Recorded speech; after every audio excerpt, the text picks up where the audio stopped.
Hola, hola, buen día para todos y todas. Bienvenidos, bienvenidas nuevamente al segundo conversatorio del Eje 7 denominado Desde, en y a través, cruce entre enseñanza y arte 2.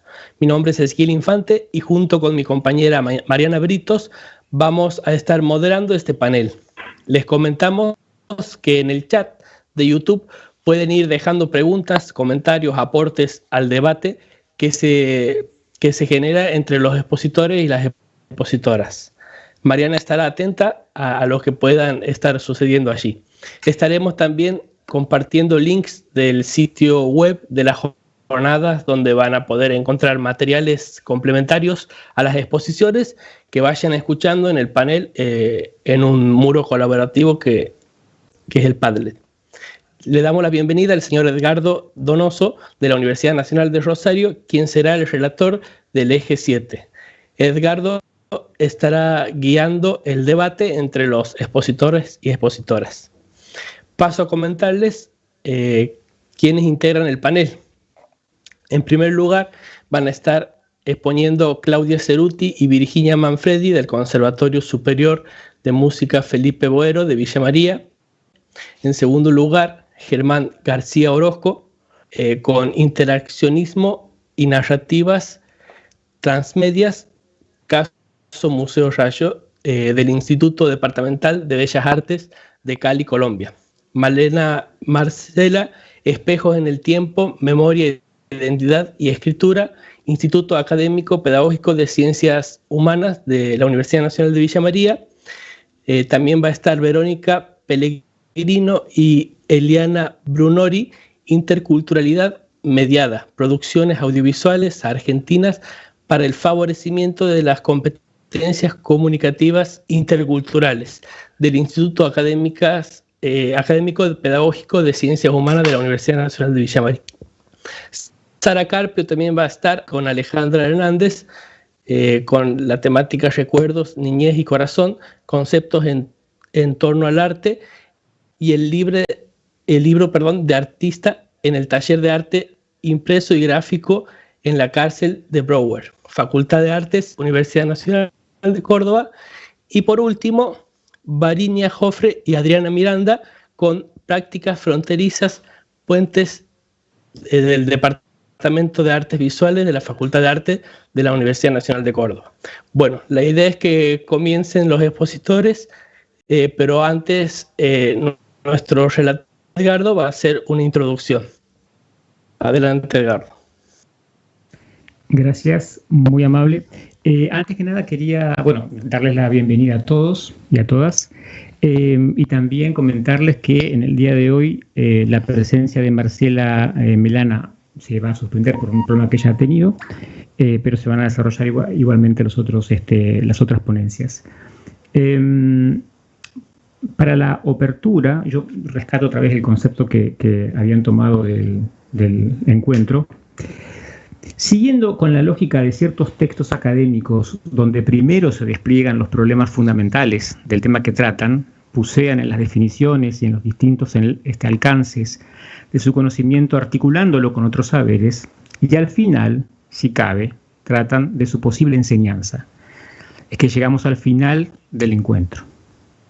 Imaginemos lo espinoso, cambiante y problemático de conceptos como experiencias artísticas, investigación desde el arte, educación reinventada, entramada y proyectada. Así, arte y educación en el séptimo lugar, justo antes de la coda. Quería citarles brevemente para entrar en el tema, digamos, una pequeña cita del texto que edita Pablo Pinot del libro Escolarizar lo sensible. El punto 7 dice, cito, la estética, entonces, es entendida como un sistema de operaciones que permite convertir el mundo sensorial de los sujetos en determinadas sensibilidades mediante la sanción de juicios de valor. Para lograrlo, desarrolla un vocabulario de categorías específicas, bello, feo, agradable, desagradable, etc. La clasificación sobre las sensaciones. Fin de cita.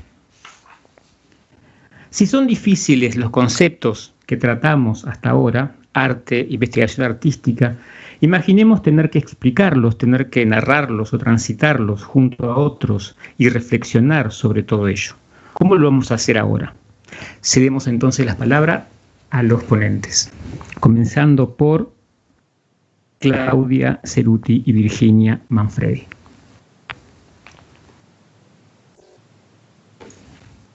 Gracias, Eduardo. Buenos días.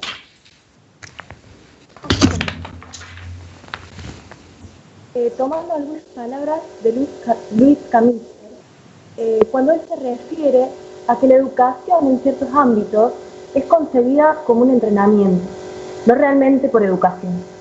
Entrenar personas para que funcionen en el campo laboral.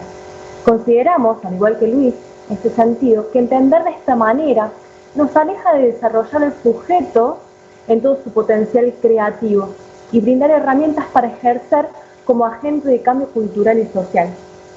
En este sentido, como docentes de futuros educadores musicales, asumimos la responsabilidad ética de este proceso y quisiéramos habilitar algunos interrogantes tales como ¿qué pensamos por arte en términos sociales?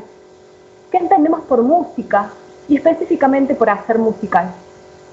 A partir de estos interrogantes, surge en el Conservatorio Superior de Música Felipe Boero en Villa María el proyecto Taller Experimental de Didáctica, que articula 3 espacios, 3 unidades curriculares que son práctica docente 3 y residencia, didáctica de la música en el nivel inicial y primario, y el espacio de definición institucional que es el Laboratorio de Educación Musical. Este taller experimental de didáctica musical forma parte de una oferta educativa de la institución para la comunidad, dirigida específicamente a niños de 5 años de edad, por lo que los estudiantes del profesorado indefectiblemente intervienen en un escenario real e institucional comunitario, posibilitando así una práctica anual y colaborativa.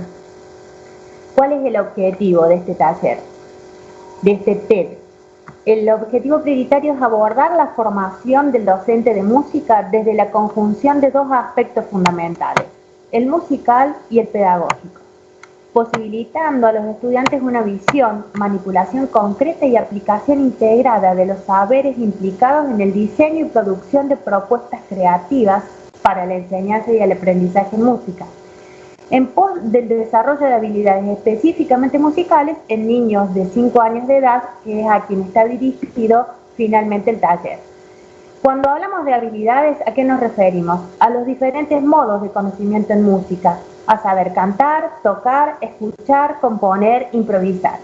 Este proyecto se pone en marcha a partir del año 2013 y cada año, atendiendo al carácter casuístico de los escenarios en donde transcurre la enseñanza, cobra dimensiones diversas. Se recrea, se constituye, se inventa cada vez en función de los actores implicados, las circunstancias, intereses, necesidades, vínculos interinstitucionales, demandas de la comunidad o motivaciones de los estudiantes que en ese momento estén cursando los diferentes espacios. Este año, debido a razones de público conocimiento, se adoptó la modalidad taller virtual, se creó un canal de YouTube institucional, atendiendo al carácter lúdico y fantástico que caracteriza al taller, y específicamente para los niños de 5 años, se aprovechó la estructura y la dinámica de un juego de la hoja para darle un hilo conductor a las producciones. De esta manera colectiva se tomaron decisiones sobre una estética, música de presentación, caracterización de personajes, voces, se elige un nombre. Se decidió presentar todas las semanas un capítulo en donde se abordarían diferentes contenidos específicos de la educación musical para nivel inicial. Muy bien, ¿de qué se trató finalmente la propuesta? Al comenzar, todos los estudiantes se encuentran encerrados en el tablero de juego. Los dados vuelan y el azar designa el destinatario del desafío musical a resolver. Hay una voz en off, a la que llamamos virulito, en referencia al virus del coronavirus, que es el que los mantiene encerrados y el encargado de proponer los desafíos. Para que el juego pueda continuar con la ayuda de los niños del otro lado de la pantalla, se debe resolver este conflicto, que no es otra cosa que el contenido musical presentado en forma de Claudia, problema. queda 1 minuto. Muy bien. En un principio se creyó que serían unos pocos capítulos, pero ya sabemos cómo va terminando este cuento, llegamos hasta fin de año con esta modalidad. Bien, de alguna manera este año junto a los estudiantes nos reinventamos una vez más y volvimos a crear un espacio para llegar a la comunidad en que la música pueda llegar a las casas. Para ver el tablero y cada capítulo podrán acceder al Padlet que está a disposición. Es una imagen genial y un tablero interactivo en donde pueden apretar cada uno de los capítulos y hacer un poco de música en sus casas, junto a los chicos. Eso es todo. Muchas gracias. Entonces, seguimos con la siguiente ponencia de Germán García Orozco. Adelante.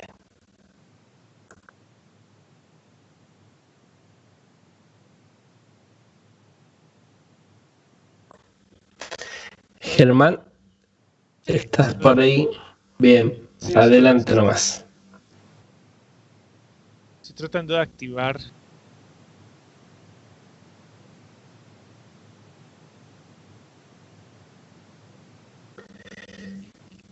Ahí.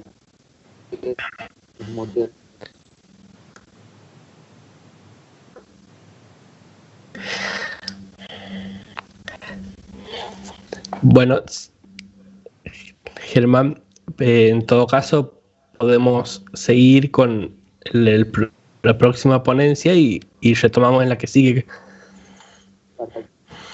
Entonces seguimos con Verónica Pellegrino y Eliana Brunori. Adelante nomás.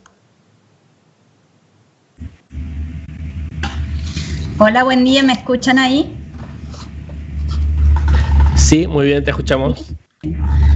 Buenos días, yo soy Verónica Pellegrino y bueno, muy brevemente intentaré exponer parte del trabajo de investigación que llevamos adelante con la profesora Eliana Brunori. Ambas somos docentes de inglés, del profesorado en lengua inglesa de la UNBM y entre otros nos desempeñamos en los espacios curriculares Cultura de los pueblos de habla inglesa y Perspectivas del mundo actual, espacios curriculares que comprenden la enseñanza de contenidos históricos y desde las cuales se tiene como uno de los objetivos principales promover el desarrollo de competencias interculturales en los futuros docentes. Nuestras áreas de investigación, de interés en investigación, son tanto la interculturalidad como la enseñanza de la historia a través de la utilización de recursos audiovisuales. En 2018 nos incorporamos al proyecto de investigación dirigido por Cristina Siragusa, Política de la Ficción, y comenzamos a trabajar en la utilización de ficciones seriadas nacionales para la promoción de competencias interculturales en la escuela media. Particularmente en ese proyecto, en 2018-2019, trabajamos con la miniserie Payé, dirigida por Camilo Gómez Montero, y abordamos y enfatizamos el valor de las leyendas como recursos didácticos para enseñar y desarrollar una interculturalidad que contemple saberes, comprensión, actitudes y una mirada crítica hacia otras culturas y las propias. A través de un modelo de propuesta didáctica basado en el visionado y análisis del capítulo El acecho de la pora de la miniserie, intentamos ejemplificar actividades interdisciplinares que fomenten el desarrollo de diversas competencias interculturales en las aulas de la escuela media, basándonos en los aportes teóricos de Michael Byram, Michael Fleming y Catherine Walsh. La educación intercultural es un proceso formativo que debe recorrer transversal y verticalmente los intersticios que conforman el currículum escolar, garantizando el reconocimiento y el valor de la diversidad cultural y poniendo énfasis en tratar de erradicar la desigualdad, la intolerancia y la exclusión. Para ello, la educación debe favorecer el acercamiento y el diálogo entre las diferentes culturas, fomentando en los estudiantes un sólido desarrollo de las competencias interculturales. Una verdadera educación intercultural debe, por sobre todas las cosas, orientarse a generar el enriquecimiento mutuo de los mundos culturales que entran en contacto y a crear sociedades más democráticas, plurales e inclusivas. En la fundamentación de los contenidos básicos del diseño curricular para ciencias sociales, estipulado por el Ministerio de Educación de la provincia de Córdoba, se resalta la importancia de abordar cuestiones que configuran las identidades locales como respuesta a los procesos homogeneizantes y hegemónicos globales, por lo que posicionarse desde una perspectiva intercultural es fundamental como docentes. Al ser los adolescentes uno de los públicos con mayor consumo de producciones audiovisuales, especialmente en formato de serie,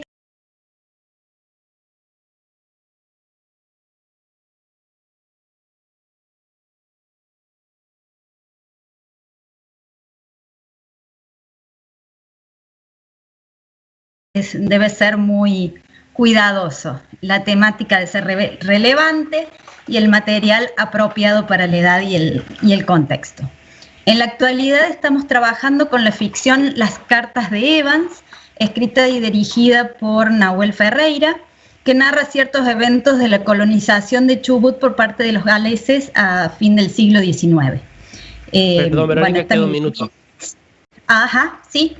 Esta miniserie se basa en la historia romántica entre un curador de un museo y una traductora que, a través de la lectura y traducción de unas cartas en galés encontradas en una capilla, van narrando hechos históricos que comprenden la vida de Lewis Jones y John Evans, pioneros de la colonización en Chubut.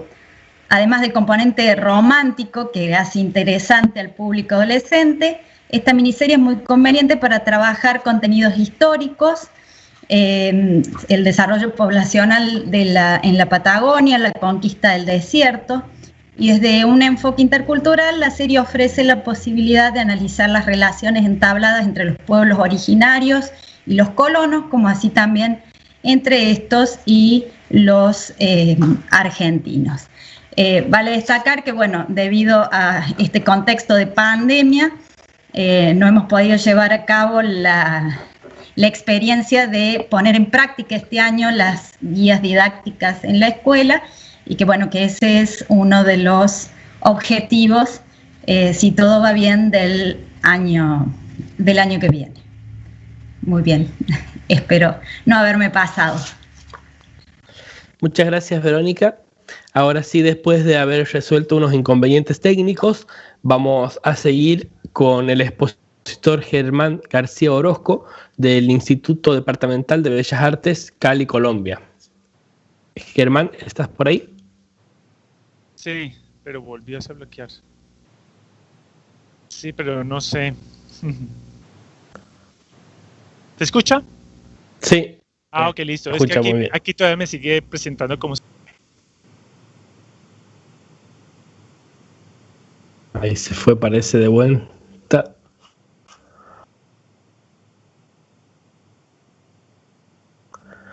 Bueno,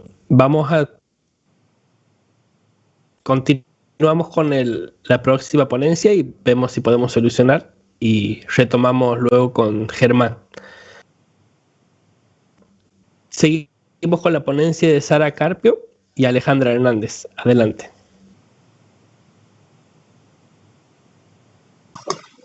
Hola. Hola, buenos Hola, días. Sara. Hola, Alejandra.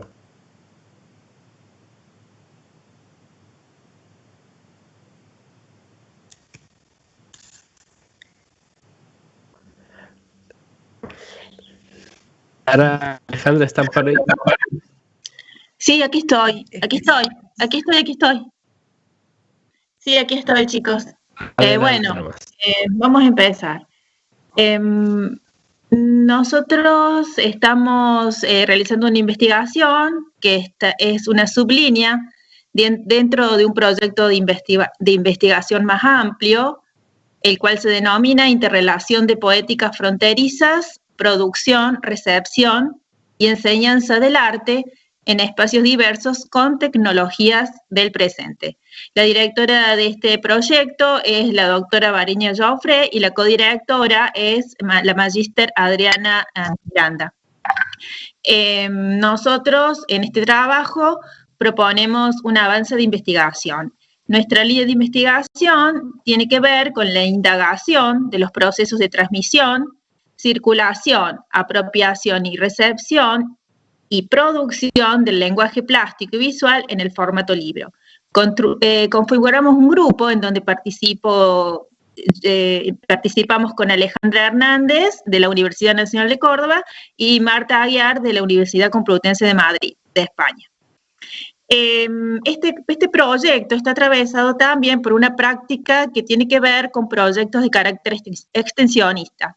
Esos proyectos de carácter extensionista se realizan en la cárcel de Bower, en la penitenciaria que queda a 20 kilómetros de la capital de Córdoba. Entre los objetivos iniciales, el general que planteamos está relacionado con producir libros de artistas en contextos diversos desde un posicionamiento pedagógico y como específico, indagar las experiencias del lenguaje plástico visual en bitácoras y libros de artistas.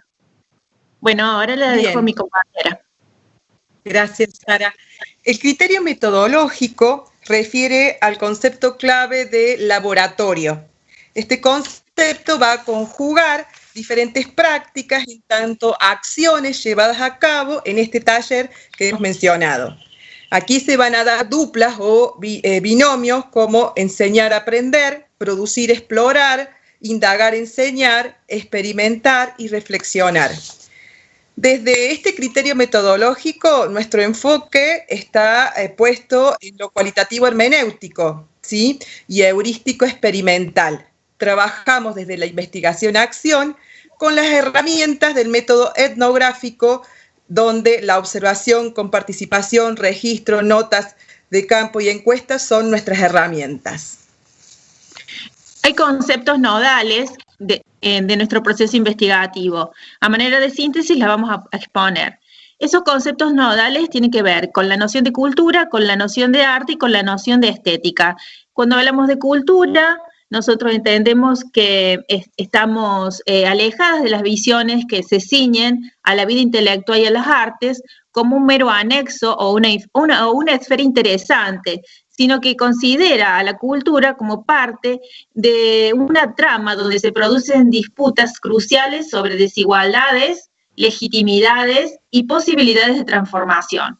Parte del proceso social total. Es en Grimson, cito a Grimson. En este marco, lo que sucede en el espacio social del taller de arte en la cárcel es parte de nuestra cultura y nuestra sociedad. En tanto que la noción de arte está orientada en nuestras prácticas investigativas al contexto carcelario, en el cual nos ha permitido revisar concepciones en torno al mismo, desplazarlas de las focalizadas solo en procesos y resultados individuales hacia otras que potencian el encuentro con la alteridad, el respeto de las diferencias, además recuperar y poner en valor los saberes de los sujetos en situación de encierro. Desde la estética, la dimensión estética y su eficacia, aquí estoy citando a Huget y Collin, 2006, estaría posibilitando la exploración de los abismos, de la conciencia humana y la relación con el mundo. Estos aspectos... Bien. Estos aspectos nos estarían orientando a repensar el arte en la cárcel. El título de esta presentación tiene que ver con los recuerdos, las niñez y el corazón. Conceptos claves que hemos tomado de encuestas realizadas en el taller de la cárcel. Entre ellas podemos deducir del material empírico que los internos allí vuelcan en su hacer artístico los sentimientos y pensamientos, una reflexión mental, pueden transmitir su propio interior, el deseo, los sueños, los anhelos, entre otros. En respecto al libro de artista... Bien, aquí simplemente vamos a acotar, ya que no nos queda tiempo, En relación al libro de artista, podemos decir que trabajamos al libro como una herramienta didáctico-pedagógica para facilitar el encuentro con cada uno de ellos con ese recuerdo, ¿sí? El libro es tomado como pretexto para expresarse en la diversidad de los grupos. Nosotros trabajamos desde un espacio temporal y voy a retomar para cerrar esta parte tan cortita que he sacado bastantes cosas, que las palabras de Ulises Carrión, donde hacer un libro es actualizar su ideal de secuencia espacio-temporal por medio de la creación de una secuencia paralela de signos lingüísticos o no. Los asistentes al taller son protagonistas, ellos mismos realizan cada parte del libro, desde el plegado, el ordenamiento, deciden, conjeturan, intercambian las posiciones, los lugares, y termina siendo un libro desplegable con la intención de trabajar la idea de secuencia y, por otro lado, una visión panorámica del todo. Ya. Bien, y para cerrar, son dos preguntas que nos realizamos como palabras finales. Si las nociones que emergieron en el taller de la cárcel posibilitarían abrir las fronteras reconocidas del arte hacia otras, quizás olvidadas del arte, y sería posible, y a través de estas nociones que recuperamos que vienen y emergen de este contexto, si podría ser posible incorporar dichas nociones en las instituciones reconocidas como las académicas. Fin. Bueno, muchas gracias, Sara, muchas gracias, Alejandra. Vamos a seguir, vamos a ver si podemos entablar comunicación nuevamente con Germán García Orozco. Germán, ¿estás por ahí? Sí, ya creo que el micrófono por fin se resolvió el problema. Bien, buenos días a todos nuevamente. Quería, digamos, compartir una experiencia de investigación que tiene que ver con el contexto del museo. El museo ha sido y seguirá siendo un espacio de interrogante, de cuestionamiento, y para ello he traído a colación un caso de estudio que realicé en el año 2018 sobre el Museo Rayo. El Museo Rayo queda a 2 horas de la ciudad de Cali. Y Cali es la capital del departamento del Valle del Cauca, al suroccidente de Colombia. Este museo, por su ubicación, digamos, descentralizada, me pareció que era importante traer o desarrollar un proceso investigativo, por lo cual ha sido también un museo que ha ido tomando como un liderazgo en el país, que curiosamente los grandes museos del mundo siempre están en las grandes capitales, en los centros hegemónicos, pero en este caso pues ocurre todo lo contrario, está lo que nosotros llamaríamos un poco la periferia. Entonces hay unos interrogantes fundamentales para entender por qué investigar pues el museo como tal, y por un lado tiene que ver es que el museo pues como paradigma del siglo XVIII pues debe de ser, digamos, debatido y cuestionado, pero también podemos entender de que el museo se encuentra, digamos, regulado en el caso de Colombia por el Museo Nacional de Colombia, que fue fundado en 1823, que es más o menos en el siglo XVIII que se instauran los museos, pero es en Colombia en el siglo XIX. Y digamos que la labor del Museo Nacional pues se hace en el contexto de la construcción de un Estado-nación y aspirando precisamente a la idea de progreso. Por supuesto, las grandes colecciones del mundo, y así se fundaron también el Museo del Louvre, el Museo de Kassel, la National Gallery en Londres, fueron, digamos que cuando las grandes colecciones de los aristócratas o de los grandes coleccionistas toman la determinación de, digamos que pasarla al gobierno, donarla, pues se consolidan lo que nosotros conocemos los museos. Entonces ese sería, digamos, como un aspecto también crucial dentro de esa situación problemática que para mí era muy importante. Y hay otro elemento fundamental que tiene que ver con la inclusión de las tecnologías de la información y la comunicación y lo que hoy conoceríamos como de forma más contemporánea, las narrativas transmedia. Entonces aquí habría como un gran interrogante que yo me hago es, ¿será que las narrativas transmedia en los museos tienen una injerencia en el sentido de simplemente por una tendencia en el mercado o por una necesidad de incluir tecnología ¿para qué en realidad? ¿Será que lo que se pretende es estimular la interacción o se pretende estimular la interactividad? Y creo que uno de los aspectos que he podido descubrir en todos estos conversatorios tiene que ver es con la experiencia. O sea, cómo lograr hacer comprender o cómo lograr que las personas puedan comprender o acercarse por lo pronto a esos acervos culturales. Entonces, en esa dirección está, digamos, como encaminado el proyecto de investigación. Seguramente puedes explicarlo en 5 minutos, me parece que sería una tarea bastante pues compleja, pero quisiera simplemente como dejar ese contexto, ese marco contextual, porque pues lo que se privilegia en realidad es la experiencia, pero esa experiencia en el museo también está ligada al enfoque museológico, porque podríamos pensar que el museo muestra, sí, que ese fue, digamos, como un principio enciclopédico sobre el cual se fundó el museo para enseñarnos cómo eran las cosas, ¿sí? Cuál era la forma taxonómica y sus respectivas clasificaciones. Pero luego aparece una segunda museología que termina siendo aquella que aboga por tener una experiencia con los objetos como unos objetos de conocimiento, pero sin todavía tener claro exactamente si esos objetos de conocimiento el espectador lo está en realidad comprendiendo, si en realidad lo está poniendo en una dimensión de comprensión, de análisis. Y luego vamos a una tercera, que sería, digamos, la más contemporánea, que sería la museología crítica, que finalmente la museología crítica es que nos pone a cuestionar inclusive el propio saber, cómo la historia o cómo las obras de arte nos han hecho pensar o nos han reflejado también modos de pensamiento en distintos periodos de la historia. Entonces allí hay Germán, queda un minuto, perdón. Perfecto. No solamente es hacer un proceso hermenéutico, ¿cierto?, por parte del espectador e inclusive por parte del propio museo, sino que yo pensaría que en realidad desde la perspectiva crítica, pues sería una perspectiva más deconstructivista, reinterpretar inclusive los mismos objetos artísticos e inclusive reinterpretar la propia memoria. Bueno, muchas gracias. Muchas gracias, Germán. Y bueno, para finalizar con las ponencias en este panel, invitamos a Variña Jofre y a Adriana Miranda a disertar.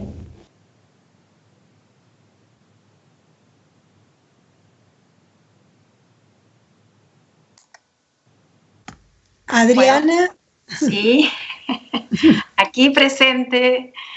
Bueno, muy contenta de estar en estas jornadas. Entusiasmada por tantas ponencias, todas muy interesantes, muy enriquecedoras, bueno, viendo el esfuerzo enorme que se debe haber hecho a través de la institución para que esto pueda suceder. Quería compartir con ustedes un trabajo que estamos realizando en el marco del mismo proyecto de investigación que Sara ha nombrado recién. Nuestro trabajo en realidad es una parte de proyectos y estudios que se están haciendo dentro del equipo, porque somos 23 personas. Entonces todos tenemos como líneas de investigación que se unen en algún punto. Entonces, dar apertura a este trabajo que está inscrito en el Seminario Poéticas Fronterizas, que se comenzó a dictar este año en el Departamento de Artes Visuales de la Facultad de Artes de la Universidad Nacional de Córdoba, a cargo de Variña Jofre, y en el cual participo. Este seminario ha sido un modo de vehiculizar no solo los marcos teóricos que trabajamos en nuestro equipo, sino que es dar además una línea de continuidad a las investigaciones ya realizadas por los integrantes de nuestro equipo. Entonces, la idea que traemos aquí es compartir algunos ejes que sustentan este seminario. Estudios realizados acerca de las creencias sobre el arte de los ingresantes a la carrera de Artes Visuales en la Universidad Nacional de Córdoba mostraron que existe en estas personas un gran placer por la libertad del arte y con el foco afectivo puesto en prácticas sociales relacionadas a los oficios, el arte de masas, la artesanía y el arte popular. Luego indagamos si estas cuestiones tan caras a los sentimientos de los ingresantes eran contempladas por la academia. Advertimos que dentro del campo del arte y del campo académico, estas creencias entran en tensión. Por esto, el seminario se pensó como un puente, ¿no?, con fronteras en tensión, otorgando a los estudiantes la posibilidad de incorporar prácticas de libertad, teniendo en cuenta que transitan ya un cuarto año de la carrera. Al comenzar el seminario, encontramos que dichas prácticas con las que ellos ingresaban se habían visto frustradas. Te doy la palabra, Variña.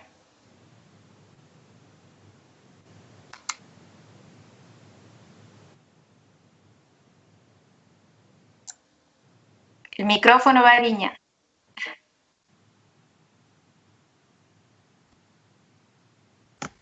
Perdón. Bueno, empezamos siguiendo esa primera investigación que hizo Adriana Miranda sobre las creencias de los estudiantes al ingresar a las carreras de la Facultad de Artes, haciendo que hagan su propia autobiografía.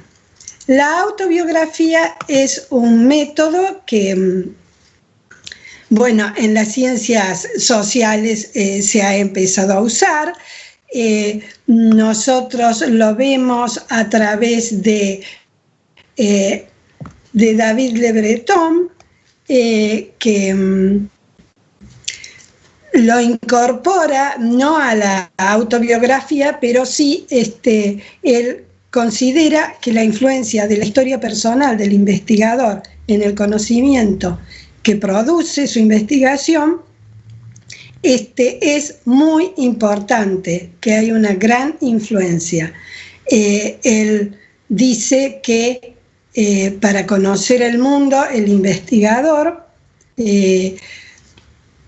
tiene sus sentidos, su condición cultural y su historia personal. Esto un poco para ver la línea epistemológica en la que se inscribe esta autobiografía.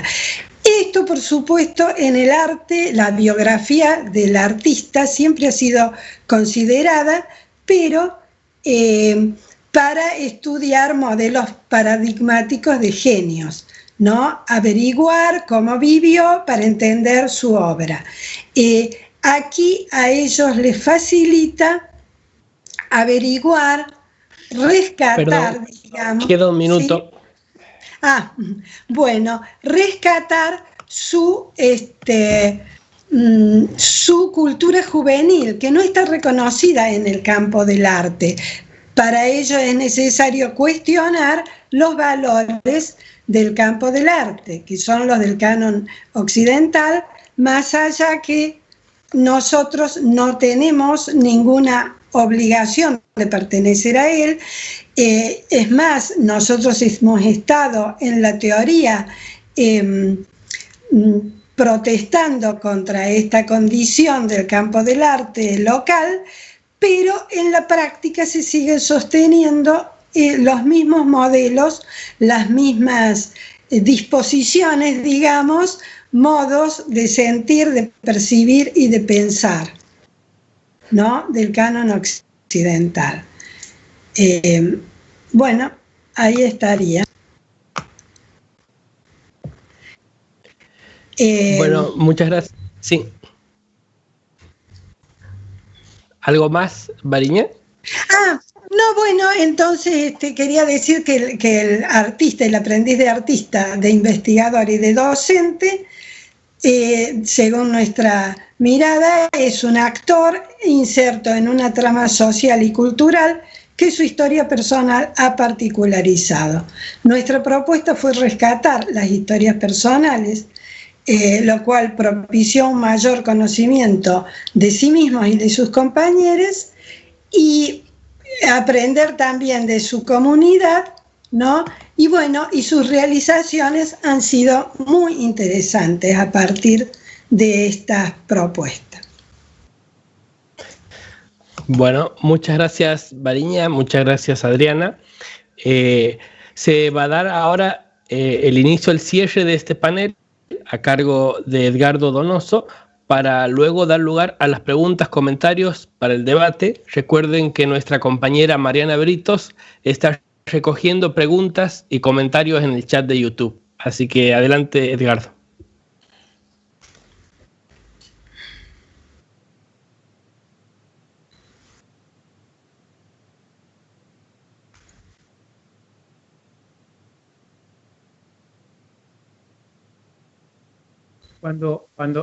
Cuando pensamos en los modos de organizar los trabajos para esta segunda parte, digamos, creo que el tono común que me pareció que conectaba a los diferentes estudios tenía más que nada que ver con el lenguaje. Así que voy a hacer algunas preguntas, pero también había comentado ya antes que estaba muy interesado en saber qué preguntas venían de afuera, ¿no? Digamos. En principio, para los primeros ponentes, que fueron Claudia Ceruti y María Manfredi, quería preguntarles acerca de esta posibilidad nuevamente de reinvención, ¿no? Creo que a todos esta instancia de la pandemia nos ha empujado, no nos invitaron, sino que nos empujaron a hacer una serie de transformaciones. Pero ustedes hablaban acerca de una nueva reinvención. ¿Cómo operan estas reinvenciones en relación con las didácticas que se ponen en contacto con estas propuestas creativas a la hora de articular en la docencia de la música, digamos, esta visión, manipulación concreta y aplicación integrada? Bueno, cuando mencionábamos la casuística, nos referíamos puntualmente a la contextualización que quiere estar presente ante la posibilidad de estar pensando una propuesta educativa, no solo en música, sino en cualquier disciplina. Entonces, determinar primeramente qué es lo que quiero hacer en función de con quién voy a trabajar, en función de a quién va a estar dirigida esa propuesta, en qué espacio, en qué tiempo, bajo qué premisas, sobre qué intereses, sobre qué saberes de esas personas que van a estar implicadas en el acto educativo. Entonces, pensando en eso, ningún grupo es igual a otro, como que ninguna persona es igual a otra. Entonces, no se puede, aún no estando en una instancia de pandemia como la que estamos atravesando, en ninguna instancia, en ningún año podemos estar repitiendo lo que ocurrió en el año anterior, porque siempre los actores cambian. Entonces, esos estudiantes que recibimos, que se están formando como docentes, son únicos e irrepetibles en cada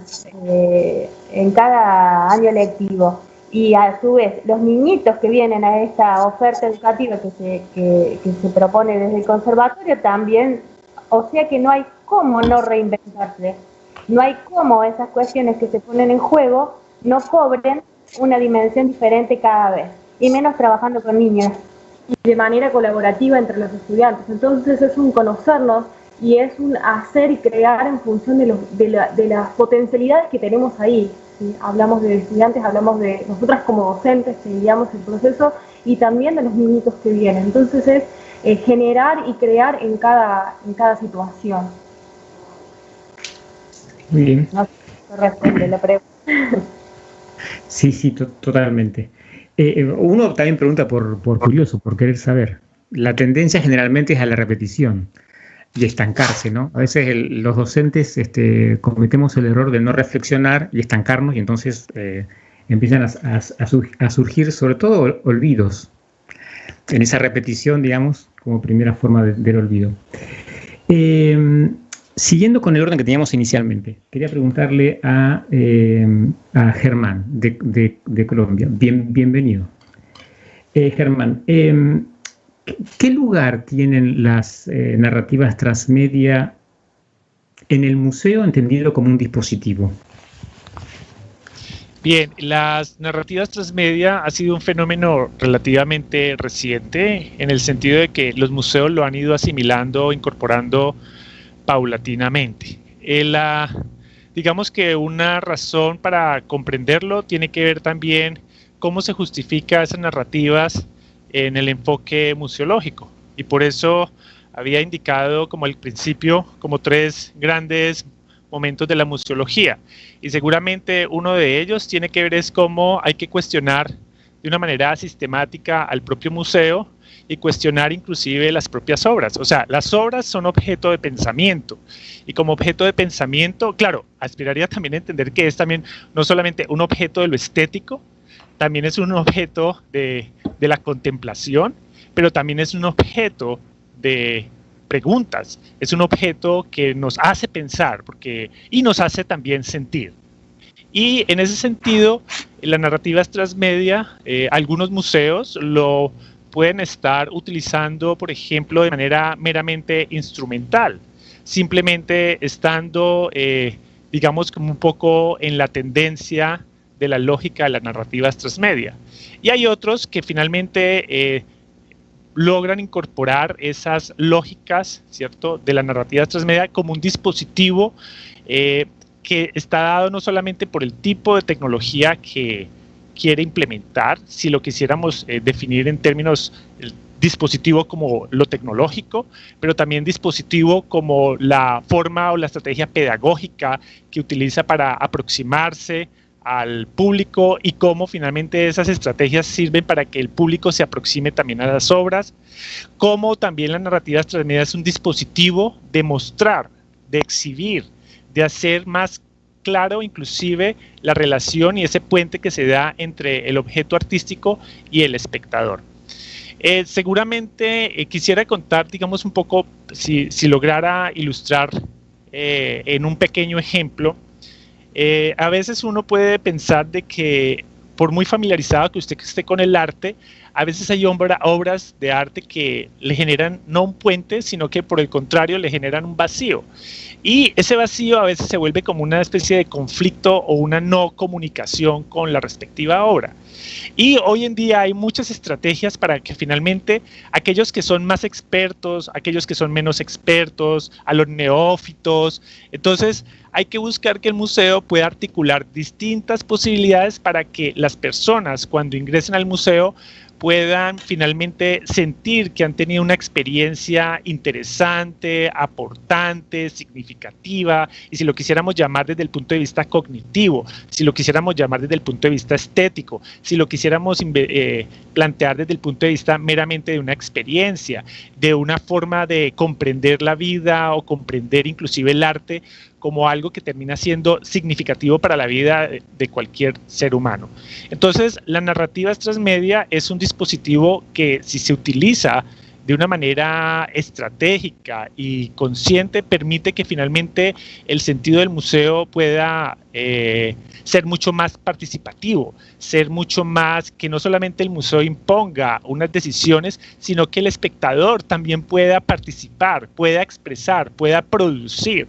O sea que el museo debe de ser un recinto o un espacio o un lugar donde nos encontremos con la vida misma y con el arte mismo. Muy bien, gracias. Sí, yo también pensaba en ese concepto de obra también como artefacto, ¿no? Como artefacto en el sentido que también se mira ahora desde la investigación artística como un artefacto en todo su sentido, ¿no? Como un arte-efecto y como un arte-afecto también. Y que además también establece vínculos más allá de la comunicación, desde lo sensible, y nos produce así como una respuesta, ¿no? Ahora pasamos al otro, y insisto que si hay preguntas en el foro lo transmiten. Quería hacer una consulta que en realidad es una pregunta que está ya expuesta en la presentación, pero me gustaría ver si habían arribado inicialmente algo, ¿no? Que se refiere a, en el trabajo de Recuerdos, Niñez y Corazón, si efectivamente esta idea de trabajar, digamos, en una experiencia particular también tiene la posibilidad de la extensión de esos procesos hacia otros. El texto dice algo así como ampliar y tensionar sobre lo ya conocido. ¿Se puede trabajar, o sea, ampliar un poco más esa idea? Si han arribado algo, ¿no? Estamos en un informe, pero...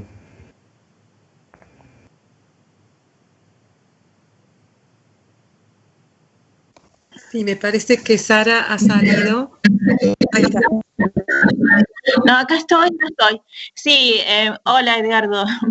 Bien, en realidad nosotros estamos trabajando con nociones que emergen del campo en donde estamos trabajando, que es el taller de arte, a través de diferentes encuestas, diferentes producciones que van haciendo nuestros alumnos, emergen nociones relacionadas al arte.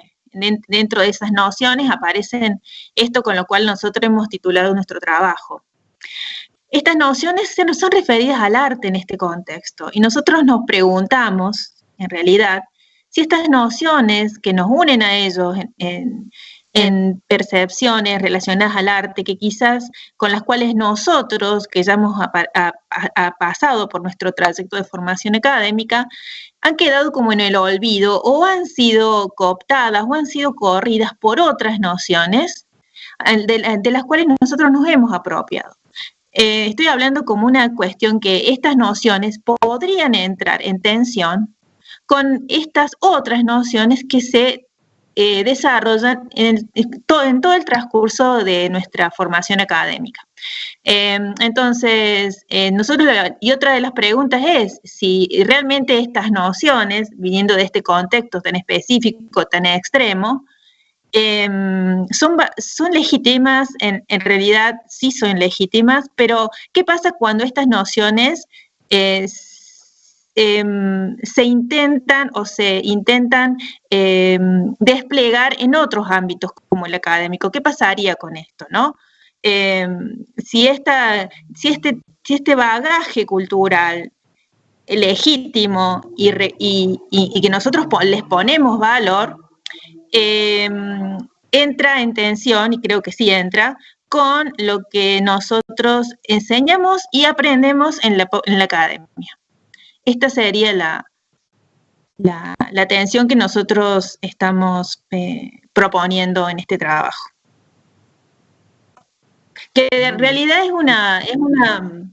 un cuestionamiento hacia lo epistemológico, ¿no es cierto? Es un cuestionamiento a la profundidad de lo epistemológico, es decir, los modos en los cuales se construye el conocimiento del arte, qué nociones de arte y qué saberes y qué percepciones estamos nosotros trabajando como legítimas y estamos desconociendo estas otras nociones y percepciones también legítimas del arte que no entran en las, si se quiere, hegemónicas.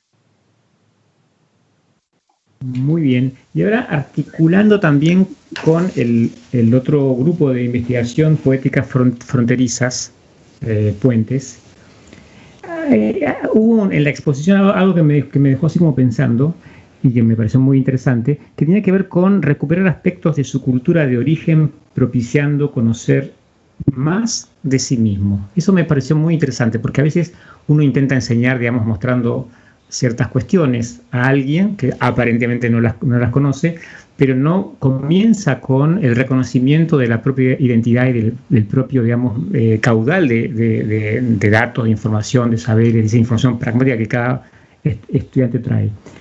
Y esa articulación de lo que se da con lo que se trae, digamos, me pareció muy interesante en su proyecto. ¿Podrían ampliar un poco, Variña Jofré y Adriana Miranda?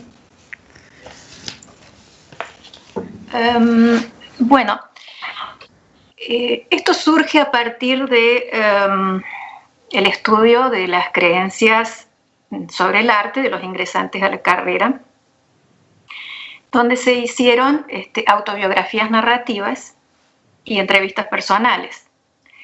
Esa experiencia ha sido altamente enriquecedora porque ha despertado el interés y el conocimiento en cuán importante es conocer el origen de las personas que tenemos adelante y que se supone que vamos a transmitirle un conocimiento, muchas veces está muy alejado de lo que esa persona trae de en su experiencia personal, en su trayectoria. Y no es lo mismo para una docente, en mi caso, tener un estudiante a quien uno conoce su trayectoria, aquella experiencia de un NN, porque son grupos masivos, etc. Bien, esto ha hecho que se recupere esta metodología de la biografía, es decir, que el estudiante pueda o la estudiante pueda hablar en primera persona. Y como este estudio se hizo a partir de tener el interés de saber quiénes eran nuestros ingresantes a la carrera y el interés de entender cuáles eran las creencias con las que llegaban, justamente para poder articular el afuera con el adentro.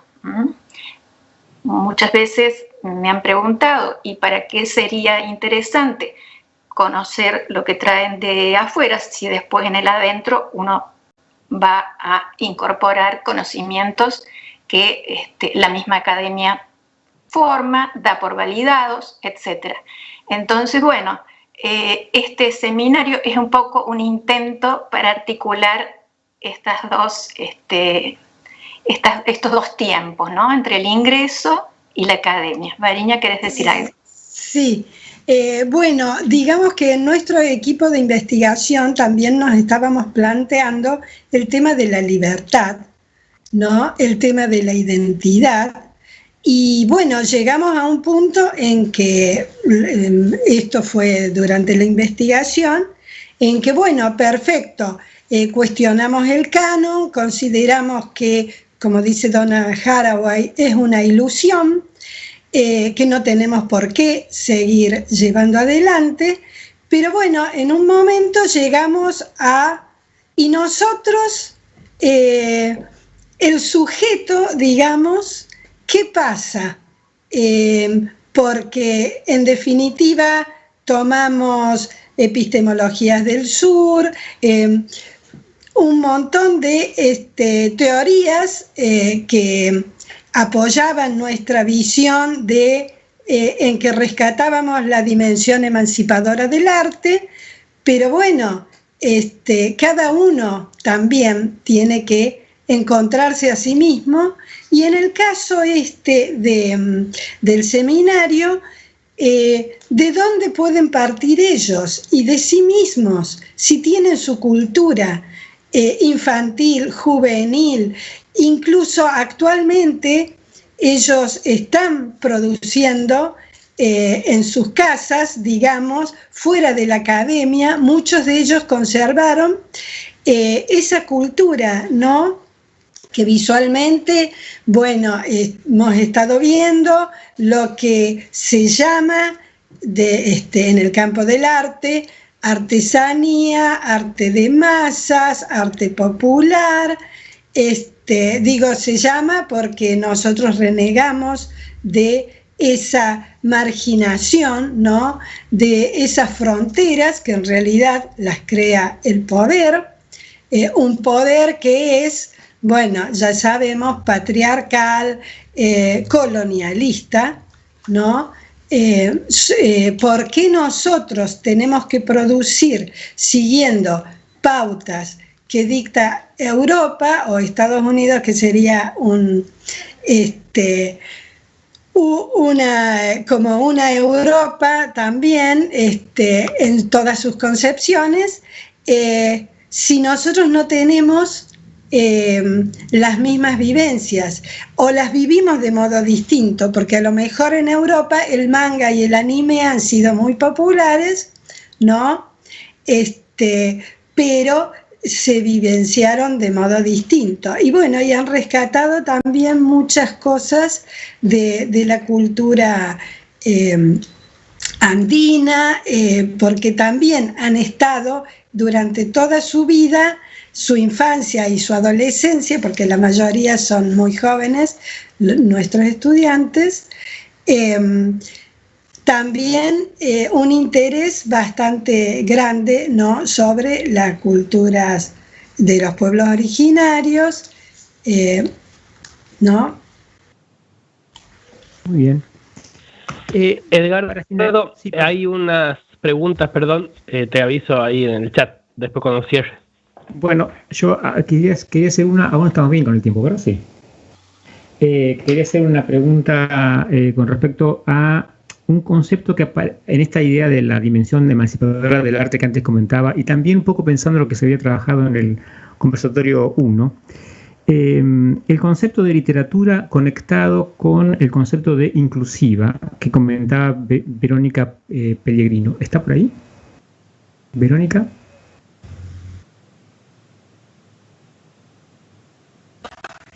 Hola. Sí. Sí, Edgardo. Sí, podríamos establecer así una especie como de línea de pensamiento en relación a esa conexión que vos hacías en tu presentación entre lo inclusivo y la literatura. Lo audiovisual. Lo audiovisual, bien. Sí, nuestra ponencia es sobre interculturalidad mediada con producciones audiovisuales. Perfecto. ¿Sí? Bien, sí, por inclusivo, o sea, estamos hablando en términos de cultura, ¿no es cierto?, de hacer esta aproximación al aula, en particular con este trabajo, al aula de la escuela secundaria, ¿sí?, de hacer accesible para todos estas relaciones, estos diálogos entre culturas. No sé si por allí va tu pregunta. Bien, ahora sí, vamos a escuchar las preguntas que tenemos de afuera. Hola, buenos días a todos y todas, ¿cómo están? Bueno, justamente para dar el pie a lo que vos preguntabas, Edgardo, y a lo que estaba contando Verónica, Mariana Museta dice, me interesaría también que Verónica y Eliana ahondaran sobre la diferencia entre las nociones de multiculturalidad e interculturalidad. Bien.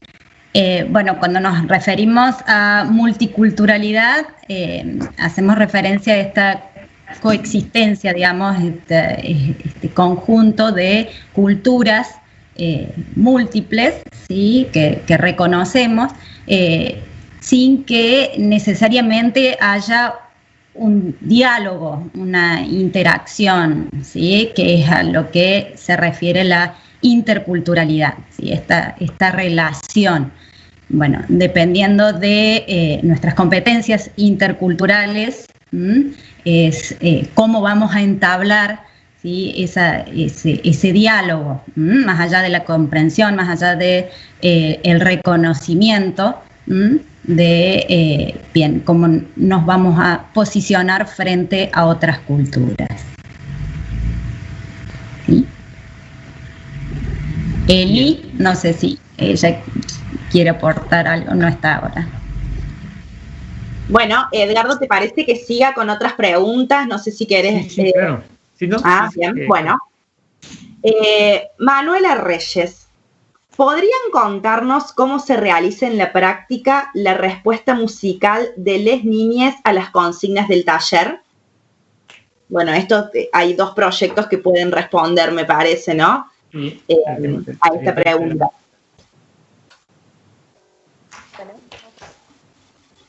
Y relacionado a lo mismo, hago la otra pregunta también para que ya quede junta. Escuela de Música, Municipalidad de Villa María. Para Claudia y Virginia la pregunta es, ¿cómo conviven los modos de hacer música en el tallercito de la música?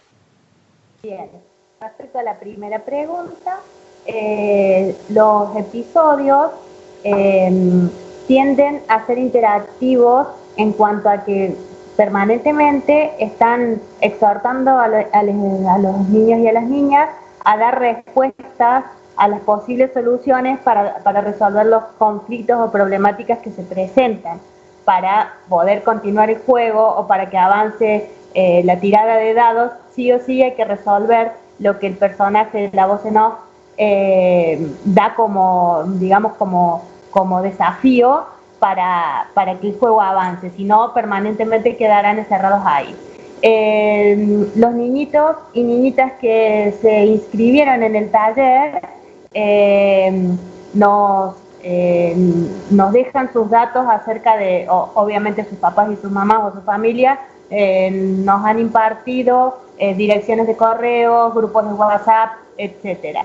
Entonces, al final de cada episodio se les pide de alguna manera a los chicos que envíen posibles soluciones, que se graben, que se filmen con su mamá o su papá o con algún adulto haciendo lo que se les propone. Eso nos llega por esas vías. Estas evidencias nos llegan. Incluso trascendió a lo que sería la población del taller en el conservatorio y se extendió al nivel inicial de los jardines de la ciudad, que también comenzaron a mandar evidencias con respecto a las respuestas posibles de las problemáticas que se proponen en los diferentes episodios. Otros no son para enviar, sino que son para realizar conjuntamente con los personajes que se van presentando, que son los estudiantes que ofician de docentes caracterizados como personajes encerrados dentro del juego. Entonces, de manera conjunta e interactiva se va desarrollando durante 5 o 10 minutos, que es lo máximo que se puede captar la atención de los niños y de las niñas para que participen activamente. Y bueno, a los que más conocemos les pedimos que por favor capturen esos momentos para corroborar si hay respuesta por de parte de los principales afectados de la propuesta, y hemos recibido cantidad de esas evidencias, con lo cual pudimos corroborar que funcionó. Y respecto a la otra pregunta que tiene que ver con los modos de conocimiento en música, casi todos los capítulos y la propuesta está diseñada desde ese paradigma, ese modo que tenemos de comprender la música en tanto lenguaje, en tanto puedo decir, en tanto me puedo apropiar de eso para decir en términos musicales. Entonces, cada una de las propuestas de los estudiantes está diseñada para que el que lo ve desde su casa pueda tocar, pueda cantar, pueda disponer de organizaciones del discurso musical de diferentes maneras. Entonces, están diseñadas las propuestas para que podamos seguir diciendo, comprendiendo y entendiendo un lenguaje que pareciera ser tan abstracto y que no podemos todos hacer uso de él, y mientras que pensamos que no es así, que todos podemos decir en términos musicales en tanto y cuanto podemos comprenderlo. Entonces, desde esa lógica están pensadas todas las propuestas y el canal de YouTube que pueden acceder a partir de lo que está colgado en el tablet. Espero haber respondido a las preguntas. Esa viene siendo la propaganda. Está bien. Bueno, Edgardo, ¿te parece que continúe con el chat? Sí, claro. Bueno, hay algunas cosas. Antes de continuar, quería dejar como una pregunta para que vayan pensando en general para todos los ponentes. Y se refiere a ¿qué visualizan para el futuro? ¿Cómo piensan, digamos, que será el futuro de la educación artística en particular? Ahora sí, sigamos con el chat. Bueno, me gustaría compartir algunas conclusiones que ponen las personas que están viendo. Encuentro algo que atraviesan varias de las propuestas de este panel. Entiendo que es la expansión del arte a través de la inclusión, teniendo en cuenta los saberes previos que trae cada persona al espacio para compartir. Felicitan, mandan saludos, dicen que son las propuestas muy interesantes. Hay otro comentario interesante de la doctora Cristina Siragusa que me gustaría compartirles. Me interesa la idea de experiencia que varias ponentes han mencionado para recuperar. Manuela Reyes también hizo mención, Edgardo, a una cosa que vos comentaste cuando hablabas de la repetición, ¿no? A la tendencia a la repetición que nos aqueja a los docentes, mencionada por Edgardo. Le podemos responder con la máxima del mayo francés: el aburrimiento es contrarrevolucionario. Puede pensarse el aprendizaje como una revolución. Y algo que Mariana Museta puso en un momento, si bien vos, Edgardo, le preguntaste a Germán puntualmente de lo transmedia, fuiste más a la parte dispositiva, y Mariana le gustaría que ahondara un poco en la noción de transmedia ancla de ese proyecto. No sé, Germán, si te faltó algo de explicar de eso que te gustaría decir. Sí, perdón, coincido con lo de Mariana. En realidad siempre dimos por sentado que todos sabíamos que era transmedia, pero habría que ver si todo eso es así. ¿Cómo podríamos definir simplemente, en relación con tus investigaciones, el concepto de transmedia? Germán, tenés muteado el micrófono.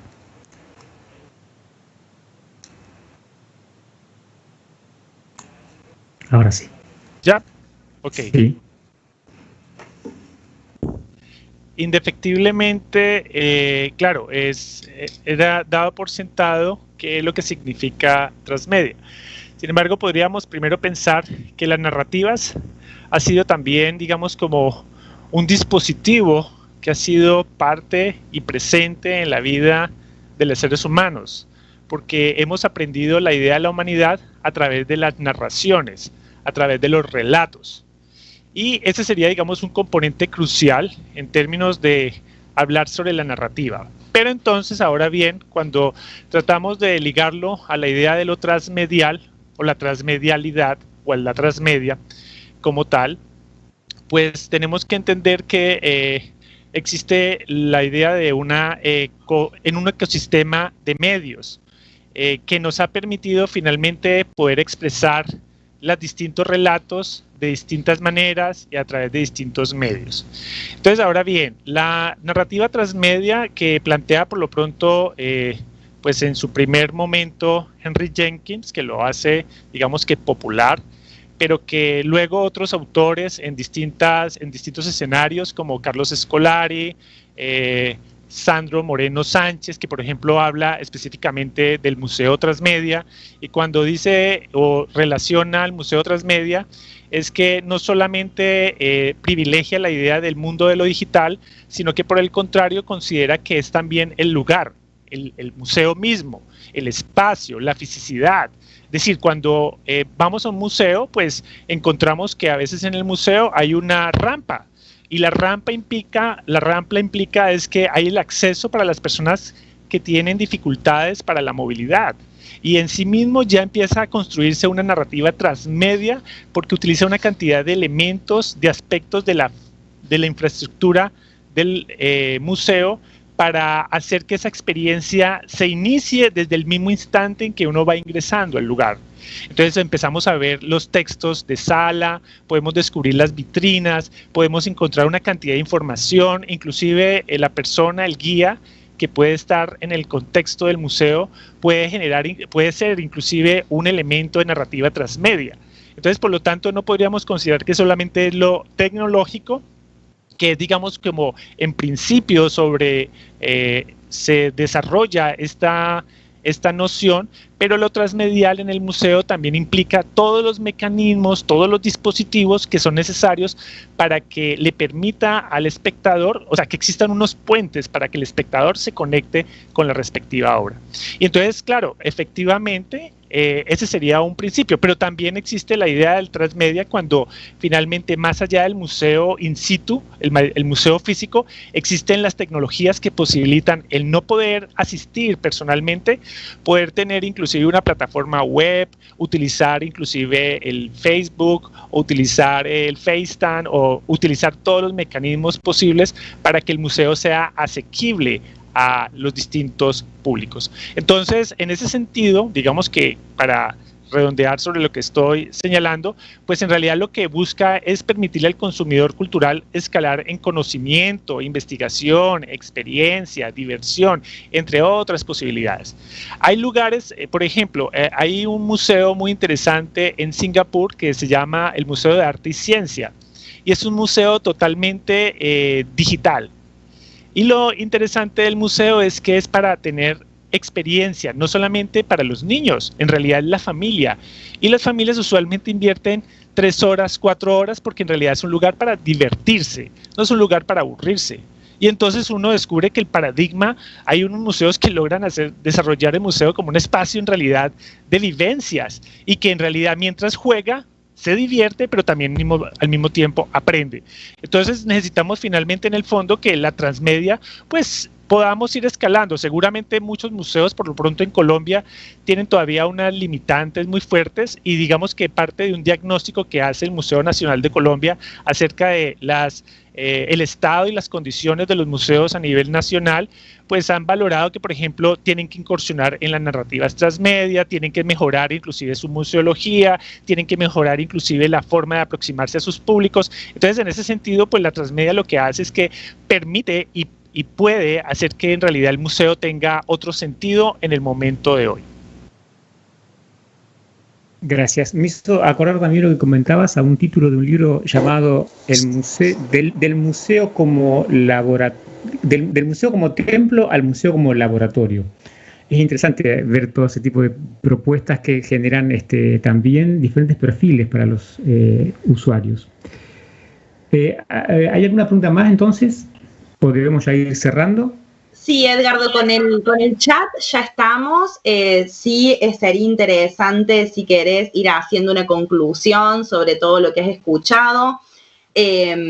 No sé qué te parece a vos, o si alguien más quiere compartir algo. Y bueno, y después ya dejamos el cierre a las coordinadoras. Perfecto. Quería comentar. Sí, perdón, quería preguntarle a Verónica, nombró una miniserie que se llama Las cartas de Evans, si es un material fácil de encontrar.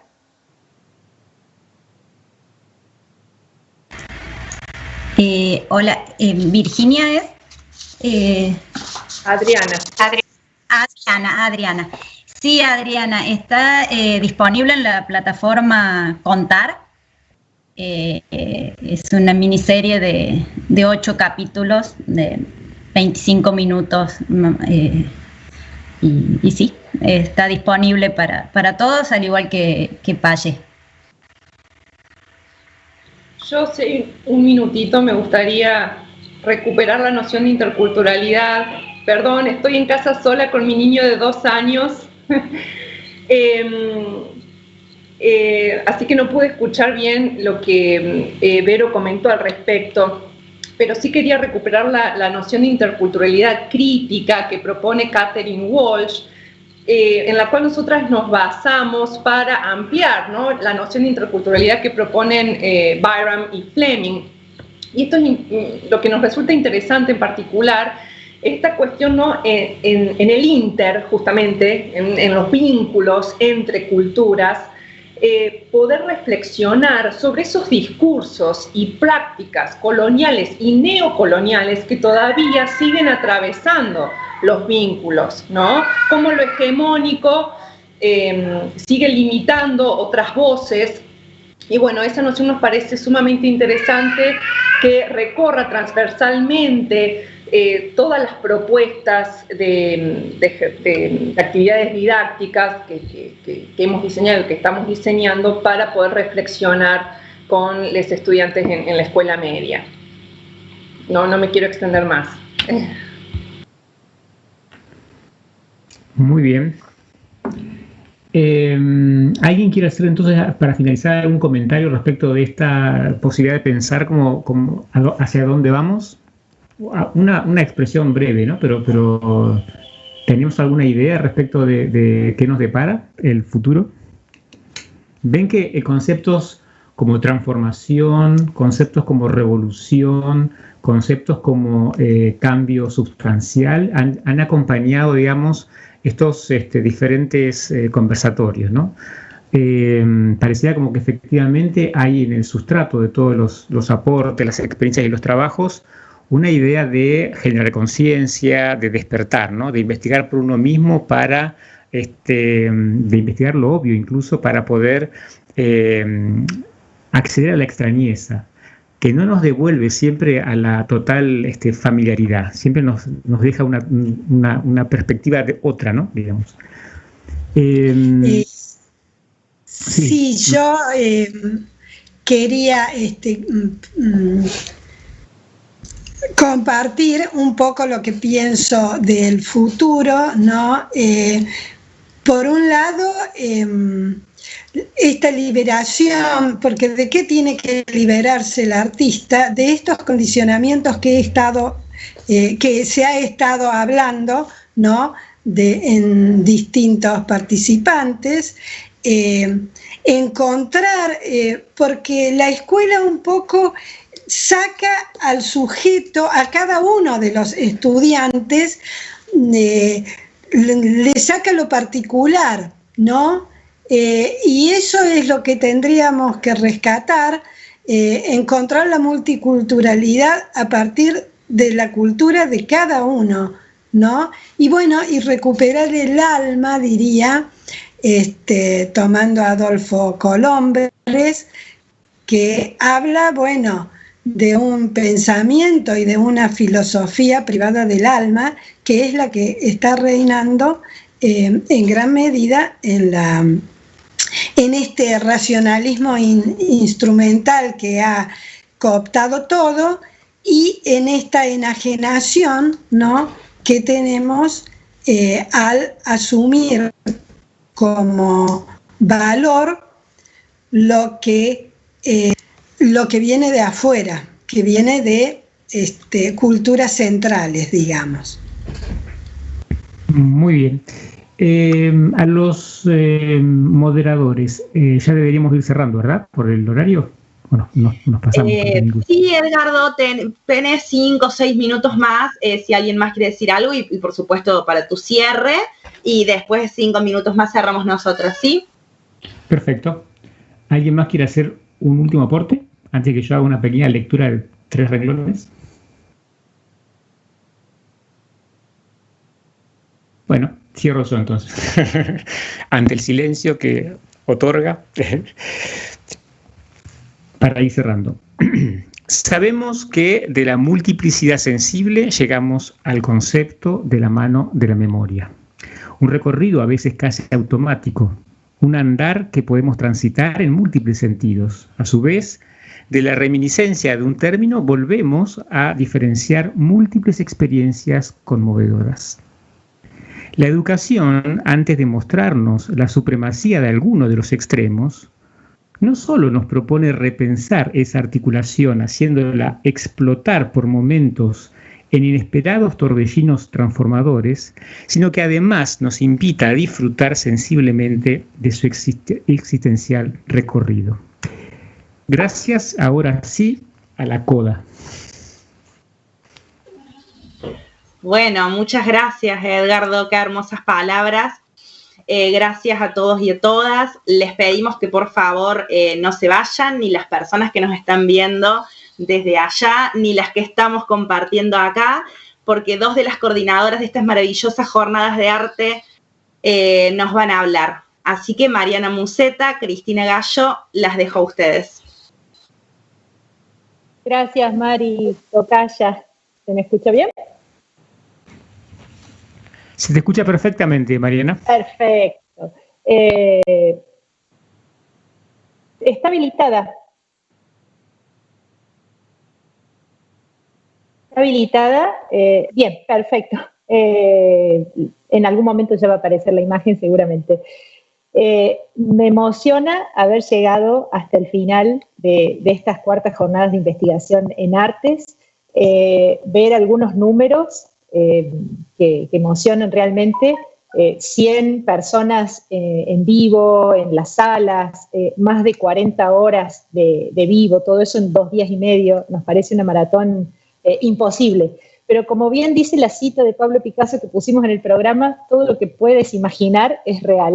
Y me acuerdo cuando Cris Iragusa, hace ya 4 años, en ese momento yo estaba en la Secretaría de Investigación y Extensión, se acercó a la Secretaría y dijo, queremos hacer las primeras jornadas de investigación en artes. En ese momento yo era miembro de su equipo, luego vinieron las segundas, las terceras, hoy me encuentra del lado de la comisión organizadora y siendo parte como directora de uno de los proyectos dentro del programa que organizan estas jornadas, y no tengo palabras más que de agradecimiento.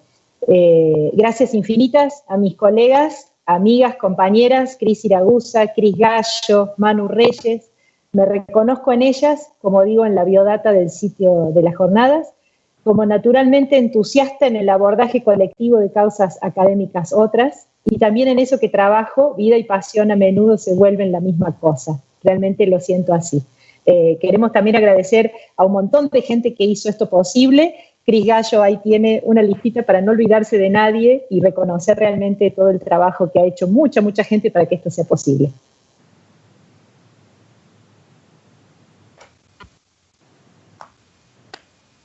Bueno, no sé si me ven. Yo no, por lo menos, no sé.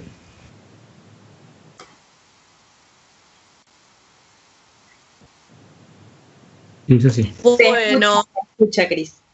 Bueno, tengo la cámara encendida, pero no sé por qué no se me ve. Bueno, quisiera, antes de despedirnos, agradecer profundamente a las autoridades de nuestra universidad, al rector abogado Luis Negretti, a la decana licenciada Daniela Dubois, al director del Instituto de Investigación de la UNBM, doctor Pablo Fiorito, al secretario de Investigación y Extensión del Instituto Académico Pedagógico de Ciencias Humanas, doctor Jorge Anunciata, a la señora decana de la Facultad de Artes de la UNC y directora de la RAUDA, Red Argentina Universitaria de Artes, quien generosamente aceptó la invitación a dialogar en nuestra obertura, la doctora Ana María Moaded, quienes se sumaron al desarrollo e hicieron posible la diversidad y la calidad académica y humana de estas jornadas.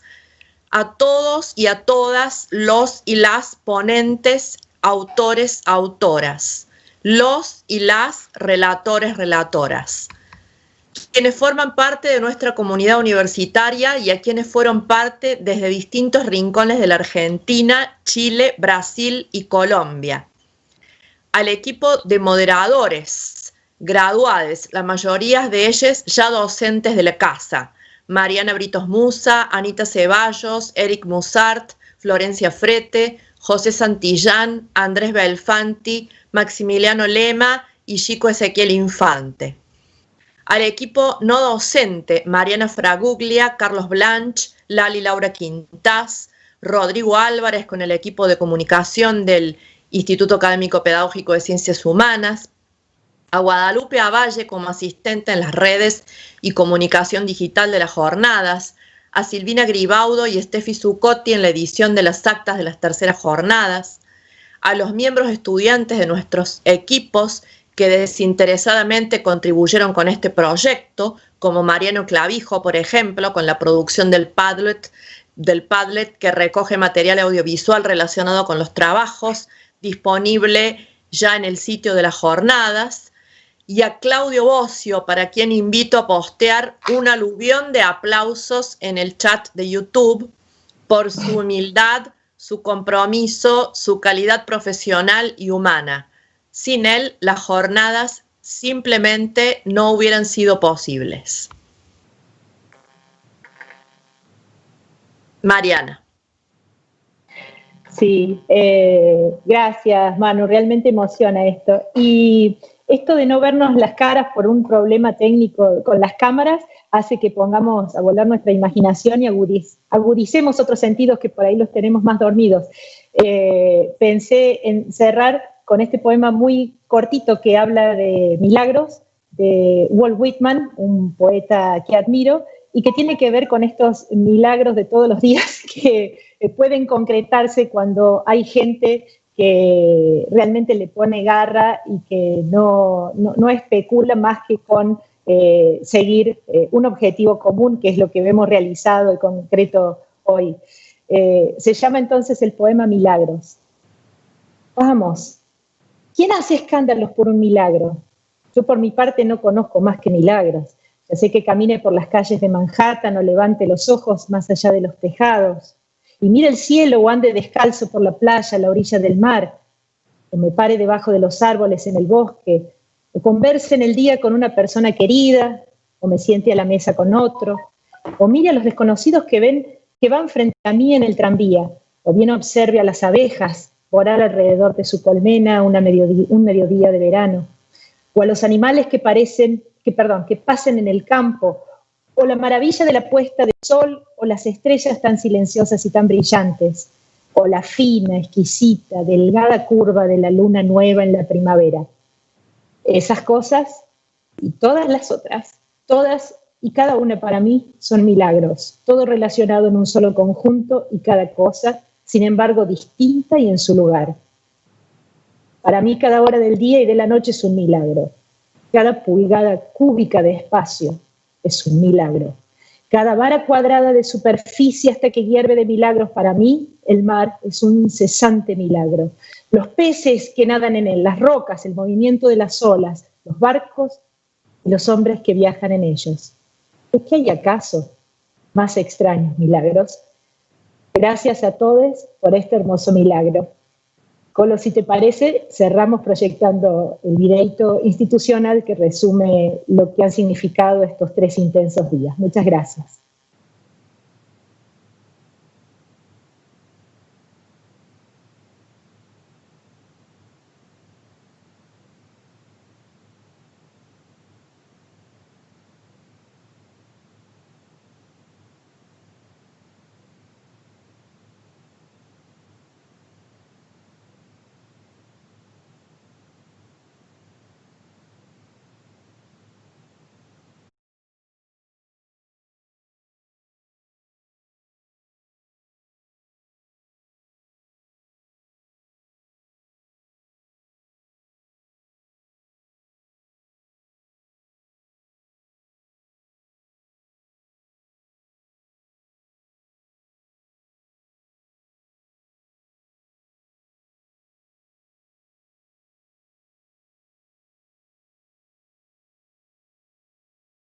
Investigación que sostenemos desde 2017 en sus inicios en una estructura de conversatorios que abarcan prácticamente todos los temas que se vienen desarrollando relacionados con performance, con reflexión acerca de las distintas disciplinas, con reflexión acerca de los formatos y la comunicabilidad en el medio académico de toda la investigación en artes, y a esto se suman temas de candente actualidad vinculados a la situación de pandemia, aislamiento, imposibilidad de la presencialidad.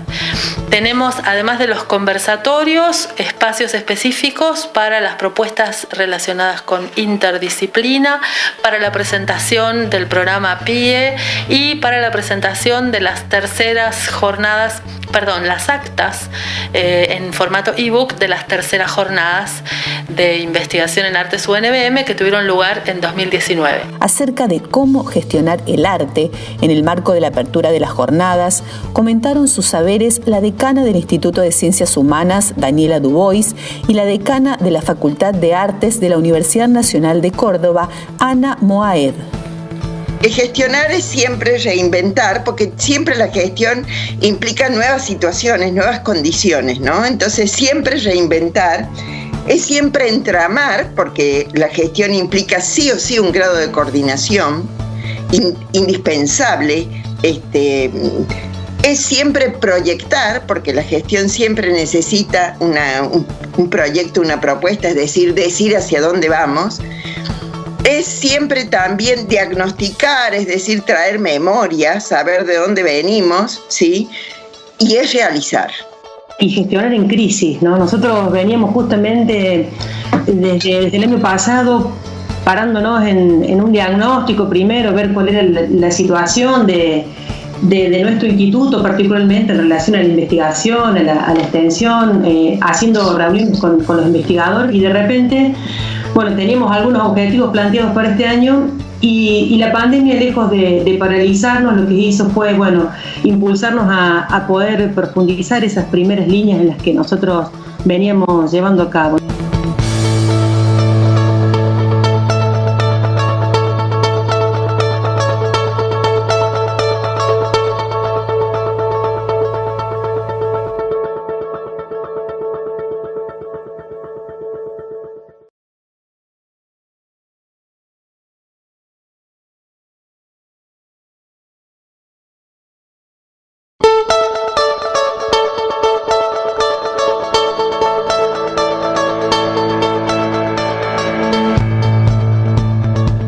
título Reinvenciones, Entramados y Proyecciones, el Instituto de Ciencias Humanas de la Universidad Nacional de Villa María organizó las cuartas jornadas de investigación en artes bajo modalidad virtual.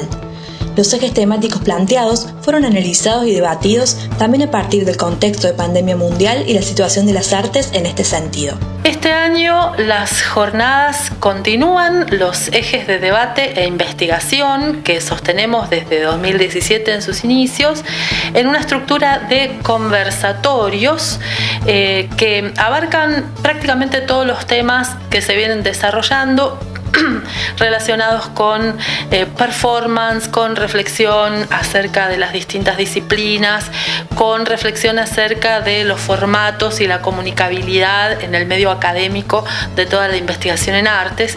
Y a esto se suman temas de candente actualidad vinculados a la situación de pandemia, aislamiento, imposibilidad de la presencialidad.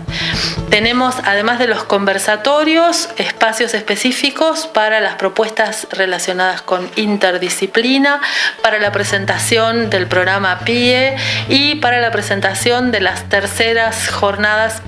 las actas en formato ebook de las terceras jornadas de investigación en artes UNBM que tuvieron lugar en 2019. Acerca de cómo gestionar el arte en el marco de la apertura de las jornadas, comentaron sus saberes la decana del Instituto de Ciencias Humanas, Daniela Dubois, y la decana de la Facultad de Artes de la Universidad Nacional de Córdoba, Ana Moaed.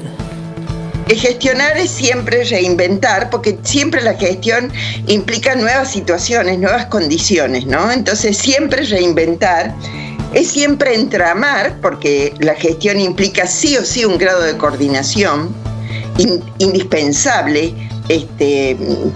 Es siempre proyectar, porque la gestión siempre necesita un proyecto, una propuesta, es decir hacia dónde vamos. Es siempre también diagnosticar, es decir, traer memoria, saber de dónde venimos, ¿sí? Y es realizar. Y gestionar en crisis, ¿no? Nosotros veníamos justamente desde el año pasado parándonos en un diagnóstico primero, ver cuál era la situación de nuestro instituto, particularmente en relación a la investigación, a la extensión, haciendo reuniones con los investigadores, y de repente, bueno, teníamos algunos objetivos planteados para este año y la pandemia, lejos de paralizarnos, lo que hizo fue, bueno, impulsarnos a poder profundizar esas primeras líneas en las que nosotros veníamos llevando a cabo.